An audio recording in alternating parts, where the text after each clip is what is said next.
Well, I got another Google Glass story. This is quick though. Um, Documentary filmmaker Chris Barrett went to Jersey Shore with his Google Glass on, and he captured the arrest of a young man who was just in the fight. And it's just fascinating watching the video. He's wearing his glass. He's walking through the crowds of Jersey Shore Boardwalk, and nobody is noticing the fact that he's wearing it. Least of all the cops. And cops. You hear stories and stories and stories of cops seeing cameras on them as they're doing their business and reacting by pushing them away or saying you can't film that, which of course is not true. You can. But just the fact that it went so unnoticed.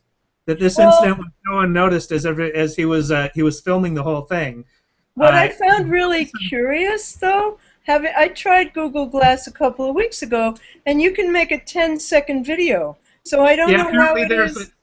He got a several-minute long one, and apparently they upped the software or something, so you can now take longer. They must have, because you could only do 10 seconds 2 weeks ago. But what was also interesting was how the police were so small. they didn't look very burly or scary or like anybody would listen to them. I mean, but the crowd parted, and then they came, and there was a very calm kind of fight, Yeah. It was not violent at all, but or at least what we saw of it wasn't. But it was fascinating that nobody noticed him videotaping this whole thing, and it says it points to a new era of citizen journalism where it's based almost undercover citizen journalism in the open. A little bit scary to a lot of people. There are so many naysayers about this. Naysayers about Google Glass and naysayers about Google Plus. I looked up today because I was writing a blog post about how Google has done such a good job of promoting Google Glasses and such a terrible job of promoting Google Plus, and there are scores of I hate Google Plus blog posts and I hate Google Glass and Google Glass is stupid. These are from people who don't have them. You tried it and you have it and you understand a little bit about what the implications are of both of these platforms. You wouldn't be hating it. You'd be like, how can I learn more? How can I do it? Like teach me, show me. But people's first reaction, I think, is to everything new. I don't like it. I don't want it. It's not good. And the three of us are going, show us. We want it. Let us in there. Well, let's follow that up with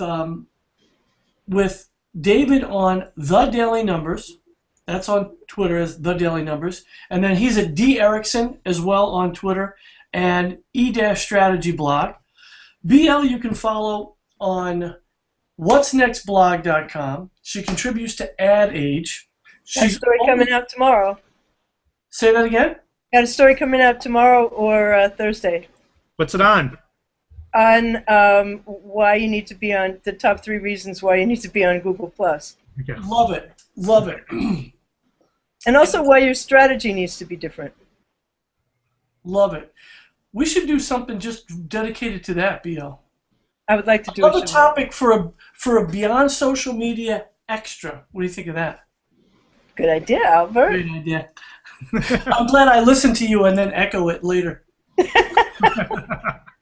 Albert Maruggi. You can find me on providentpartners.net and as Albert Maruggi on Twitter.